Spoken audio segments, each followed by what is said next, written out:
everyone. Welcome to the StoryMakerU podcast today.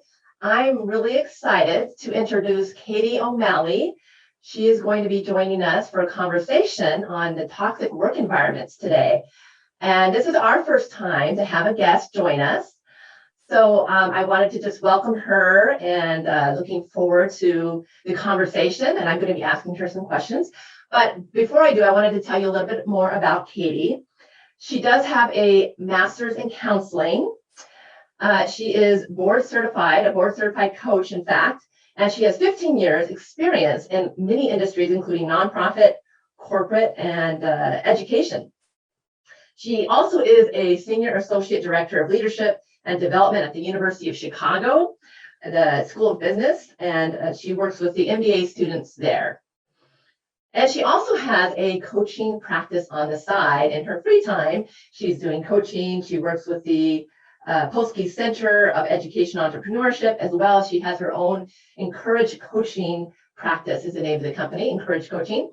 And she provides some leadership coaching and executive coaching with her practice there as well. So welcome, Katie. Are you able to hear me right now? Yeah, Julie, I can hear you. Okay. And thank you so much for that lovely introduction. And it feels awesome to be your inaugural guest.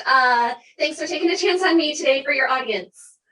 Great. I'm noticing as we're doing this conversation, I do notice that the screen is frozen on my part. I'm not sure if I'm frozen on your end as well, but we are doing this recording by Zoom. And so I do have a video recorded version as well that we'll be putting out there on LinkedIn and possibly on YouTube. So if people wanted to watch it, they can do that as well. So anyway, why don't we go ahead and move on to some of the questions. So toxic work environment, it's an interesting topic, and it's been coming up a little bit more, I think, just with the fact that COVID is putting a lot more pressure and expectations on employees in different ways, and the way things are changing in terms of the workplace because of COVID, with people working remotely and having to manage their families at home, along with kids not being able to go to school and these kind of circumstances. So it's just adding an extra layer, but some of the toxic work situations have been going on for a long time, right? And this is just adding a whole another thing to the experience that people have when they're working during the day. And so what do you think about that, Katie? Yeah, I think you bring up a really great point that toxic work environments have been around since the beginning of work and labor and employment in this country and around the world. And I think from what I've experienced, both working with my students and then also my clients, is the last 18 months have really quieted a lot of the noise and distraction from that toxic work environment because we're not in it and immersed in it every day. So the last 18 months have really exposed how harmful some workplaces are, as we've seen in the news on a broader scale, but also for the individual experiencing, oh my gosh, the way that I'm treated is not normal. These expectations are not normal. The burnout or what I've been experiencing is actually burnout. And as it turns out, that's because of the employer and not me. There's not something wrong with me.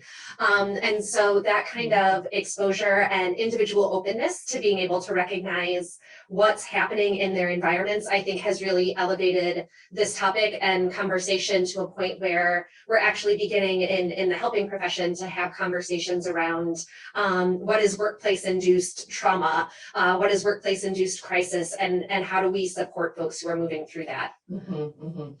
Yeah, I am hearing from some other counselors in the field that I have conversations with, that they are getting a lot more clients coming in to have conversations around the toxic work environments that they're working in and getting counseling for that. I also see with a lot of clients that I'm working with coming to me for career changes because of the toxic work environments that they've been experiencing. And sometimes they don't know if it's just because they don't like their job or if it's because of the type of workplace they're in. A lot of times they're just trying to help them nail down, well, why do you want to make a career change? It's good to have that conversation to be clear on what the reasons are. And a lot of times it turns out that it has to do more with the work environment than necessarily the type of work that they're doing.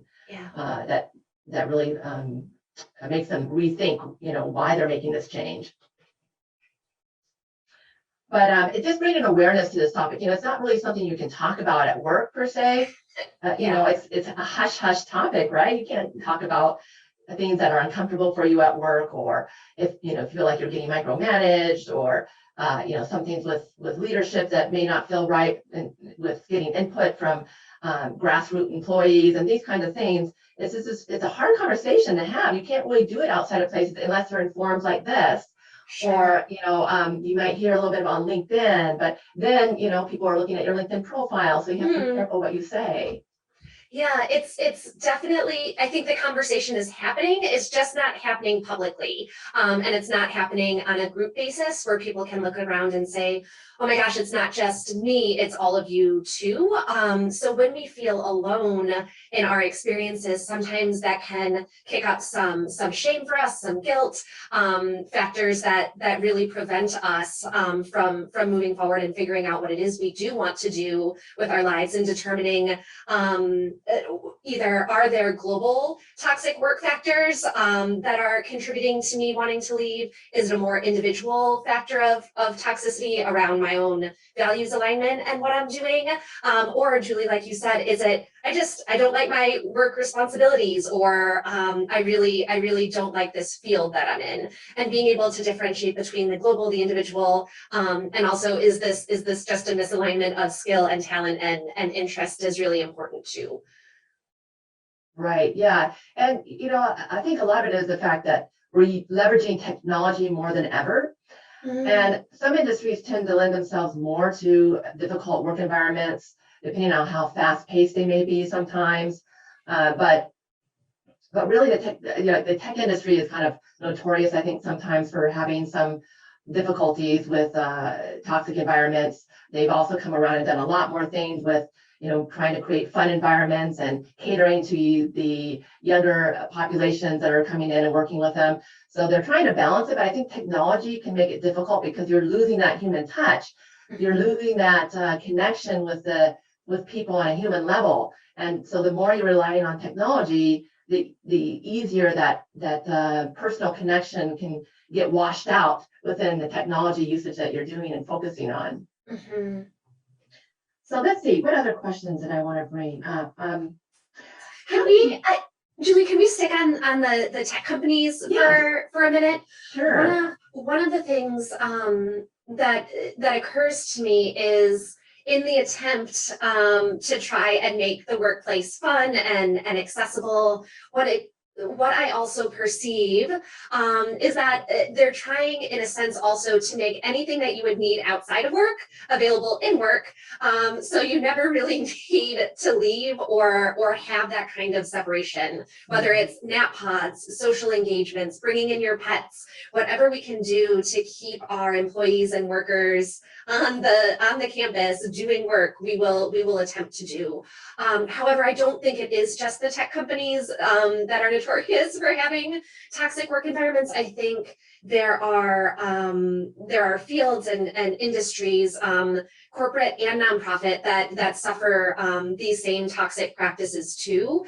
And for me, this comes from Dr. Maya Angelou, but when she says, when we know better, we should do better. And I think the sting for some folks can be even harder when they're working in education or nonprofit, when those toxic practices are occurring, because in our minds, these types of groups should know better, and they don't. And so the toxic work environment can happen across any industry or field, but in some places, like you were saying, I think it's just way more overt. It's the covert toxicity that can cause the most damage, though. It's a sneaky thing, once it appears inside the culture, it's really hard to put your finger on what it is and where it is and who's causing it. And then you can't really talk about it too much. It can be difficult having conversations around it when you start to become aware of what's going on. But it's like a dysfunctional thing that just creeps up, and then unless somebody does say something, or there's leadership or management there to be aware of the signs and to address it early on, it grows very rapidly and quickly, I think. This is just some of my experiences with conversations I've had with clients that I've coached, as well as my own background and history, having 20 years working in corporate, nonprofit, and government agencies. Sure. You do tend to think that it's you sometimes. and it's not, anyone else around you. It's because maybe you're not performing up to standards, or you're not doing enough, right? There's this feeling of I'm not enough, I'm not good enough, or I'm not doing enough. And the sense of urgency that's constantly going on when you're working in, when you're deep in a project. So it can be very challenging and hard on a person, I think. But yeah, and for your listeners and the audience, there's a brilliant guy out there. I encourage you to follow him on Instagram and Twitter. His name's Adam Grant. Julie, I'm sure you're super familiar with him.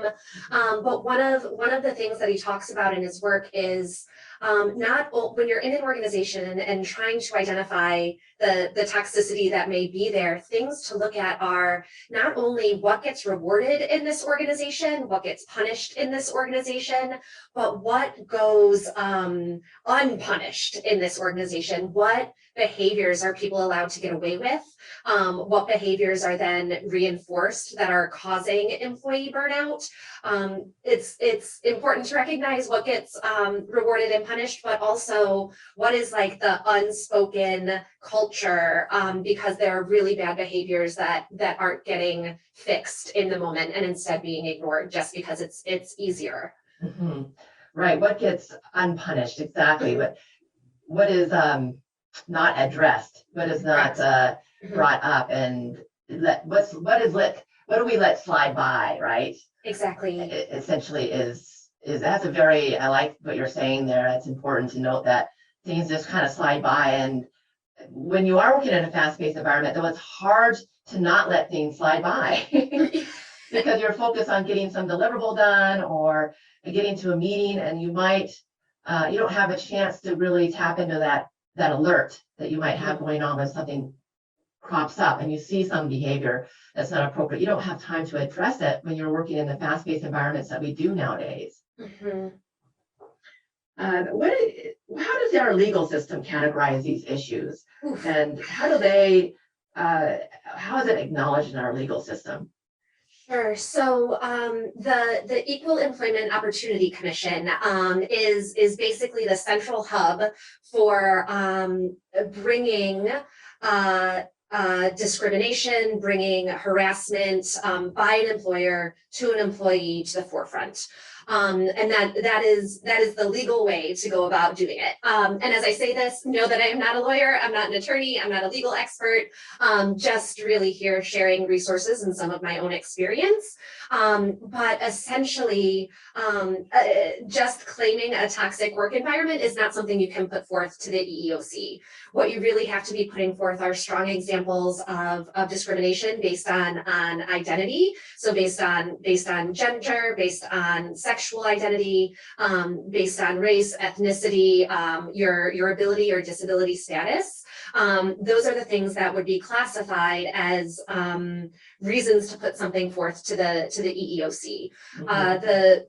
A lot of times, all of those factors and that kind of harassment and discrimination is really what's at the root of a toxic work environment. It's because we're people, and people are both engaging in negative and toxic behaviors, but then also on the receiving end of those based upon who they are and how they move through the world. Mm-hmm. The important thing is to be able to connect that to the toxic work environment in order to make a claim with the EEOC. In making a claim with the EEOC, you have to go through there first before you can do anything around filing a lawsuit. And so a couple important notes here. The employee who might want to file with the EEOC for discrimination, harassment, or hostile or retaliatory work environments, you have 6 months to do it, or what they say is 180 days from the time of the incident to report it to the EEOC. There are some states that extend that time period if you work for a state agency, but that's state by state dependent. And the way this was set up truly benefits the employer. Most people, like you said, we're so busy going through our days, we might not recognize that how we were treated was in a discriminatory, harassing, hostile way.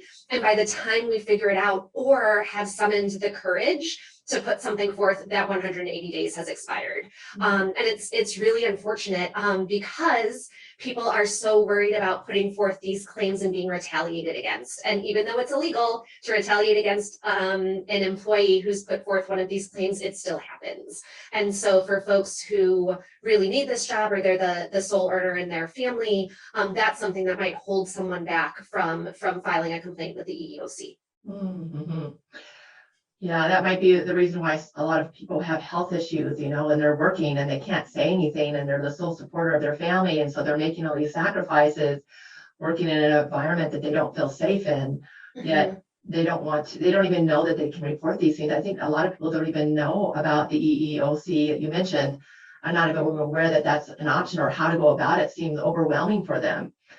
Very much so. And I'd be happy to share my own example of what you've just described, or I can hold it for later too. Oh, no, go right ahead. So share with us. Yeah, so my learning around this subject, and also my interest in it, came from the time period when I was working at the University of Texas at Austin from 2015 to 2017. From the beginning, it was very clear to me that there were covert dynamics, underlying dynamics of racism and sexism that I was observing. And it eventually got to the point where I was experiencing those dynamics of sexism as well. At that time, I was also engaged to my now husband and partner, but we were going through his immigration process. And I don't know how many folks have been through the immigration process of getting someone from another country permanent residency status here or citizenship here, but I was his sponsor. And in order to be his sponsor, I had to be fully gainfully employed, earning a certain amount of money for me to be considered someone who could bring another person into this country. So as you were like, this is the reason I didn't report while I was working there, because I didn't want to jeopardize my partner's ability to come to this country on a permanent basis and be my partner and husband and person I moved through life with. So I kept my mouth shut.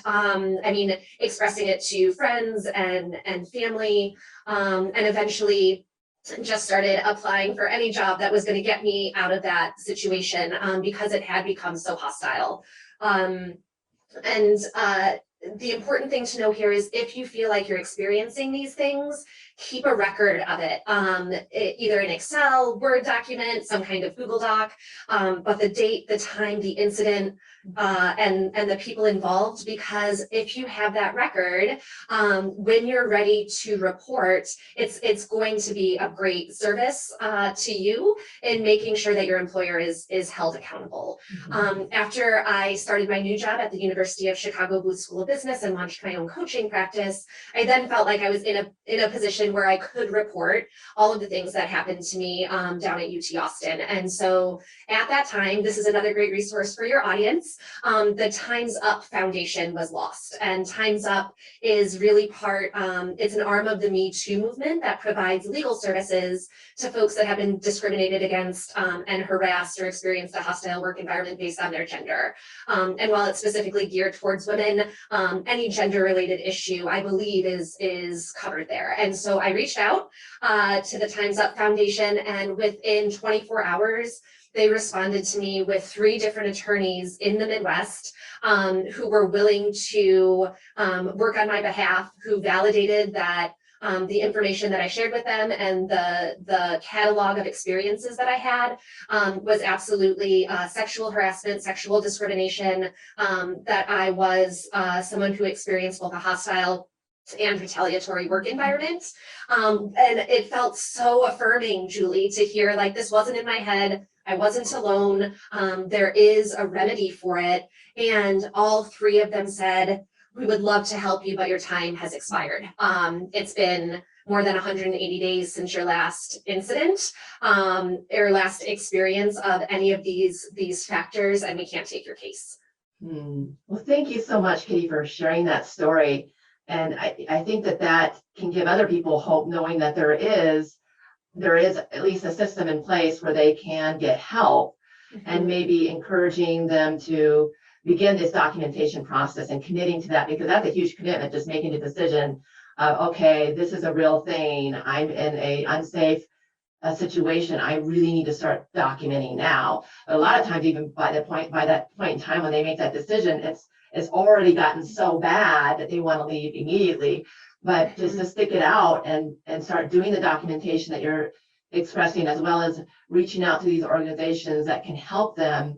There are places around, and there are systems there. So just taking advantage of that and being aware, you have to be very organized, right? And get it together and the burden talk is to the right people, and also feel empowered enough to go forward with it and follow it through. Yeah, and like you said, the burden is really on the employee, right? Like the burden of proof.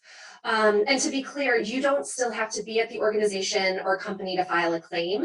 It just has to be within that 180 days of the last incident. So even if you're in a situation right now where things have gotten so bad that you just want to leave or quit, know that that's an option, and you can still file as long as that last incident of discrimination, harassment, retaliation, or hostility happened in the last 180 days. Right. I do also want to point out that it's not just the organizations that are responsible for these behaviors. It really comes down to the individual and managing their own behaviors and controlling their own behaviors and being aware of how harmful these behaviors can be and hurtful to people like you and other people experiencing this, and the long-term effects it can have on them and the consequences. So just checking in with yourself and going, hey, am I behaving appropriately? Am I being kind and considerate of others? Am I treating everyone equally and with kindness and respect? Or am I really stepping over the line here? But even other people in the organization, just raising the awareness and saying something about it. I know that people can be afraid of losing their job. So what do you recommend to people who are in this situation where they are afraid of losing their job? And what would you say to them to help them to feel more empowered and to be courageous in this type of circumstance? Yeah, that is a big question, and I think a lot of it is really individualized to the person on what they might need to hear. But I three things immediately come to mind. One, it is not your fault, and you're not the only person experiencing this. If you are feeling all of these things, Julie, that you just described, chances are somebody else is too, and you're not alone. If you're unable to talk about it with fellow colleagues or a trusted person within your company or organization, reach out to, I would encourage you to reach out to a helping professional, a therapist, a counselor, a coach, to really get a more objective perspective on what it is you're experiencing, see what things you might be able to adjust on your end. But if those adjustments don't make a difference, being willing to reach out to somewhere like the Time's Up Foundation. Oftentimes there are also resources within a company. So you have your people development or formally and traditionally your human resources team. I'm always wary that what I say might be held against me. So again, just always keeping a very strong record of what's happening to be able to share with other folks. And if you're in a position where you're afraid of losing your job, you can't lose your job, working with a career coach, working with a recruiter, working with a headhunter to get out of the situation that you're in right now, to find a better one, to then be able to take the steps to move forward on connecting with the EEOC and filing a complaint against your former employer. I think those are the three things. And for me, I was working at a top tier university, and I had even considered leaving to work to be a dog walker, to work at Starbucks, to work anywhere but where I was at, even if it meant a drop in salary or healthcare benefits, because it was so detrimental to my whole being. So there are other options out there. You can take that diversion, and in the future, when you're in an interview process and folks are like, what is this gap on your resume? Or interesting that you moved into this seemingly disparate and unconnected place to your career. Talk to me about why that is. Just saying, I prioritize my own well-being and my own mental health above my career, and I had to step away from an environment that was really hurting me. Right. And if that prospective employer doesn't like that response, chances are you might be stepping into a toxic work environment. Right. And that actually brings up another question I have, which is, what are the signs when you're going through the application process with companies to be aware of so that you don't end up in a situation like this, and that other people become more aware of these companies or these people inside these companies where they don't necessarily want to work with them, but they don't know who they are or much about them? How do we figure this out early on in the application process to know that these employees and these companies exist? Yeah, so for me, there can be red flags throughout a hiring process, right? What are the words and descriptors used in the job post? Are they talking about fast-paced, high energy, work hard, play hard? Those are all code words or dog whistles for your life will no longer be your own. If they talk about the organization or company being a family, the truth is we have our family or we have our chosen family. Work is not meant to be your family. And if folks are talking about it in that way, chances are, in a way, they're going to try and cannibalize your personal life too. The other places where you can really look to see is how are you being treated over email? How are you being communicated with, and having interview sessions set up? Do things feel really rushed and last minute? Are you receiving emails from folks at 9, 10, 11 o'clock at night? Are they emailing during normal business hours or not? If they're not, be wary of that. That's a sign and red flag. Similarly, as you're going through the actual interviews, remembering you have a lot of power in that situation, and this is a mutual selection process. There, you're being interviewed, but you also are interviewing that employer. So things to be on the lookout for. Is the employer treating you with dignity and respect and honoring all of the value that you're putting in front of them? Signs that they might not be doing that is they didn't listen to your response when they asked you a question. They didn't affirm or validate or seem interested in what you were saying. And worst of all, they cut you off and either said something along the lines of, yeah, I get it, you don't need to say anything else, which has happened to me multiple times. Or just, yeah, you're not answering my question at all. Clearly you didn't understand me. Let's move on to the next thing, which also happens a lot in interviews. The other thing is just what is the energy, which can be really nebulous and sometimes sound hippy-dippy. Is it a good match? Are they happy to be there with you? Do they have that hour or 45 minutes to spend with you? Or are they distracted and checking their phone?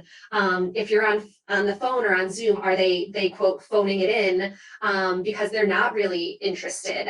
For me, from the moment you apply to the close of the process, how you're treated from end to end can really give you a good perspective on what it's going to be like to work there, because whatever they're showing you in the interview is supposed to be them putting their best foot forward. And if it doesn't look like a good foot to you, in a sense, working there is going to be even more challenging.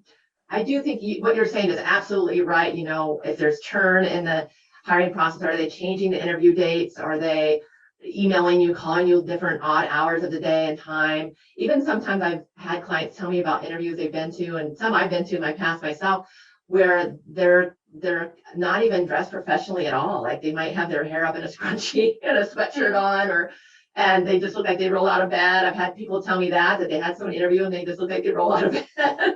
Like, ooh, that doesn't sound like a good sign. But I think people tend to put their blinders on when they're going through the application process because maybe they haven't even had any responses to the applications they've submitted. And so when they finally do, they're just so desperate and hungry for it that they'll take anything and they'll take any interview that comes up. And so they put the blinders on and not pay attention to the fact that this is very likely not going to be a very safe environment for them. And it's going to be, overwhelming or too much expectation beyond that they can deliver these kinds of experiences. So just trying to be aware that, these things do exist, and try to take your blinders off for a moment to at least double think what you're doing and who you're working with and how the process went, taking notes, writing down what was that experience like when you had that interview with that company. What are the emails? What are they saying in the emails? When are the emails and phone calls coming? And just taking a mental note, because yes, you may be in a hurry to get a job, but you wonder why sometimes a lot of these companies are having high turnover rates. and why people are leaving their jobs. And it might be harder for you the second time around to find the right fit if you were only able to stick it out for 6 months with one company. Agreed. And especially on the blinders piece. So often the goal for folks and for clients I've worked with, and my guess is it's the same for you, is just get the job. I need to do whatever it takes to just get this job. And what I always say is no, no, you don't. You have to, the goal is to determine if this is the right place for you.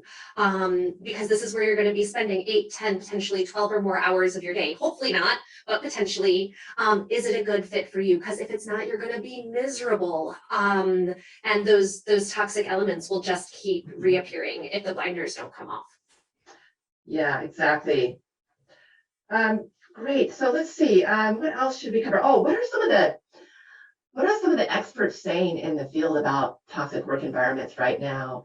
And is this something that's coming up in the news very much right now? Have you been seeing anything? Yeah, seeing a lot of stuff. The biggest thing I've been seeing is what the experts and industries are deeming the Great Resignation, which is, to go back to the start of our conversation, Julie, employees who have had 18 months to realize, holy cow, this is not how I want to spend my life. This is not how I want to move through the world anymore. I'm going to quit my job.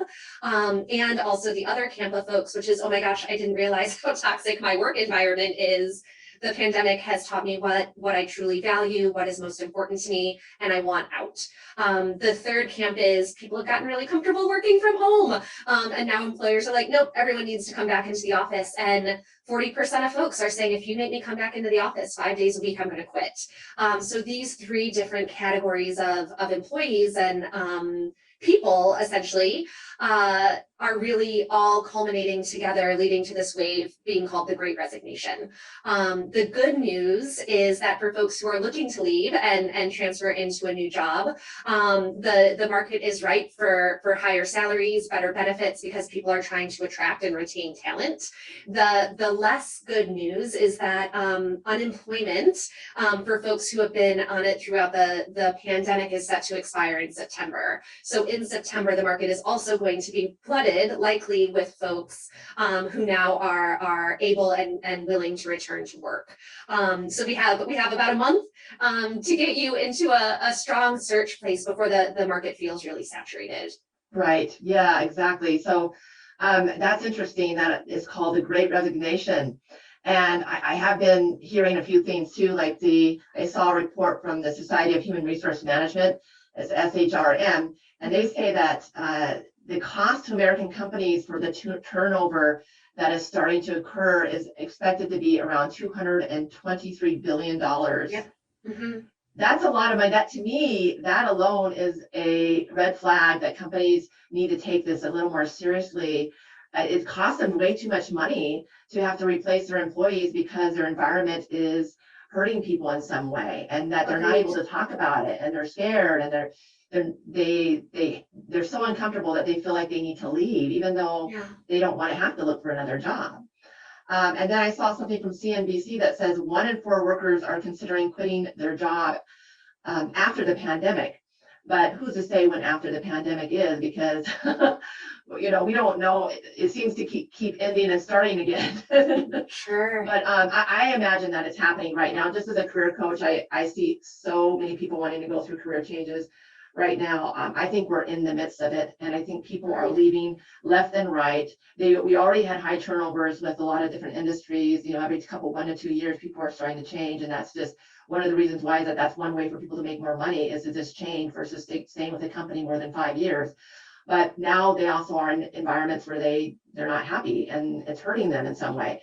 So they're just wanting to make this shift too. And on top of the pandemic, I'm surprised the number is not more than 1 in 4, to be honest. Sure, I totally agree. And I know your audience and listeners and viewers are primarily folks who are employees and career changers and not necessarily leading their organizations yet. But the numbers that you gave around the 223 billion, for me, of people leaving an organization because of a toxic work environment or that turnover, it's really, from my perspective, and I think we might share this, it's not that difficult to treat another human with dignity and respect in the workplace.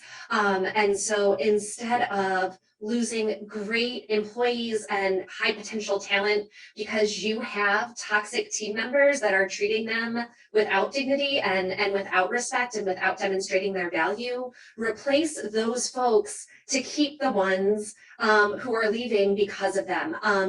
Most of the time, people don't leave a company or organization.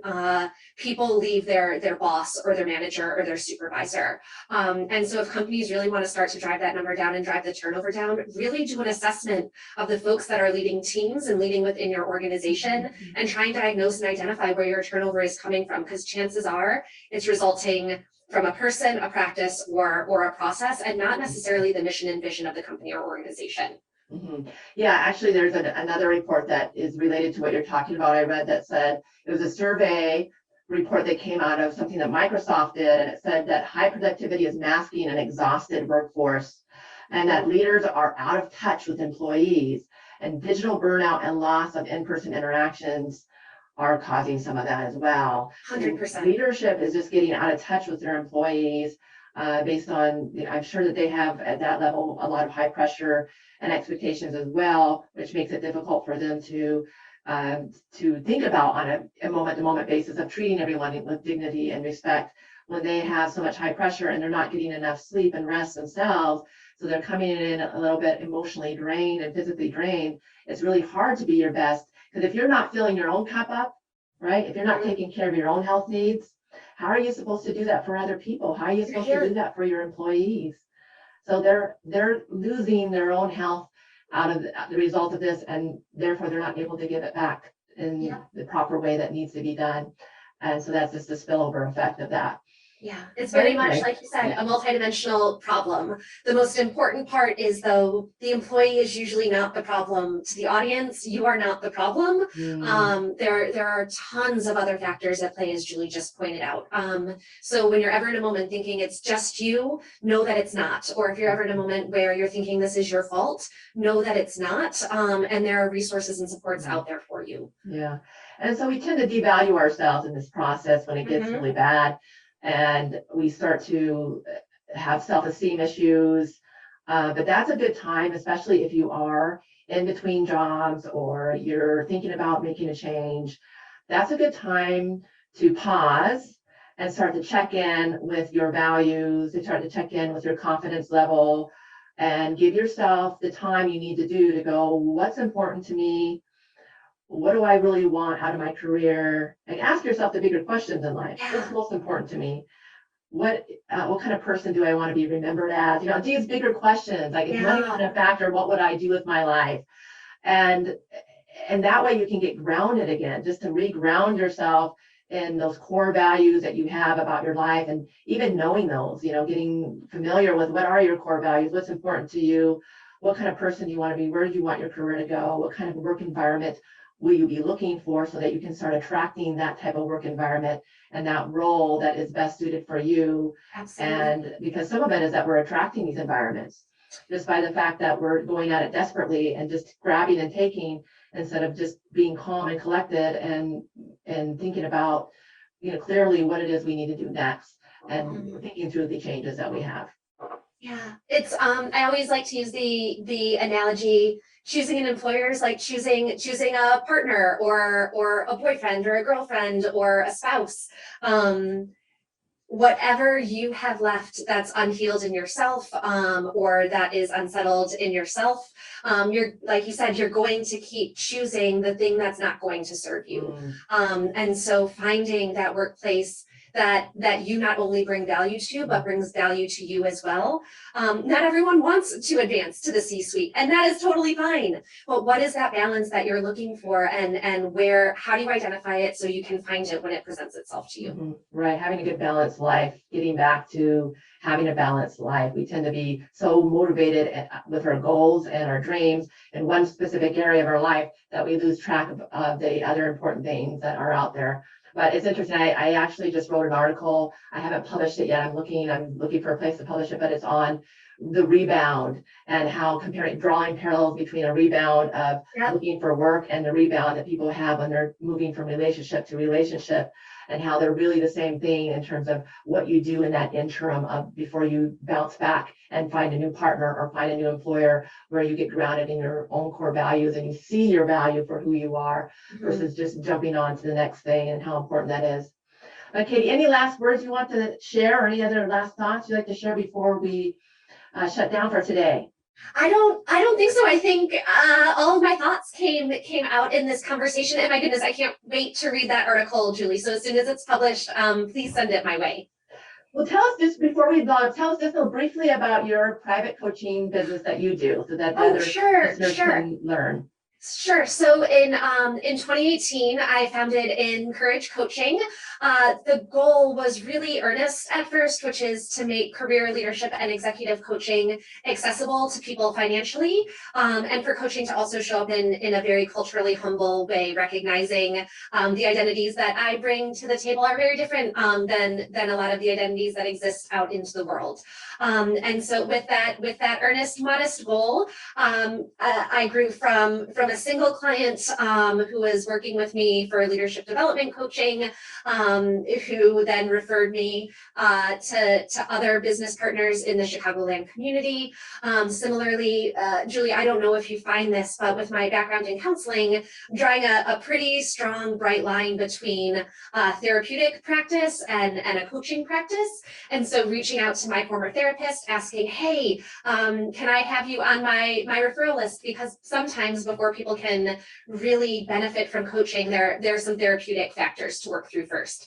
And she's like, yes, and I'd love to introduce you to my group practice. And so what's so neat is that so many of the clients that I work with are actually referred to me by therapists around the country now, because my background and master's degree in training is in counseling, so very similar to theirs. The work that we do, we use a variety of assessments, from StrengthsFinder, from Gallup, to the Hogan assessments, which are used by half of the Fortune 500 in talent development and succession planning.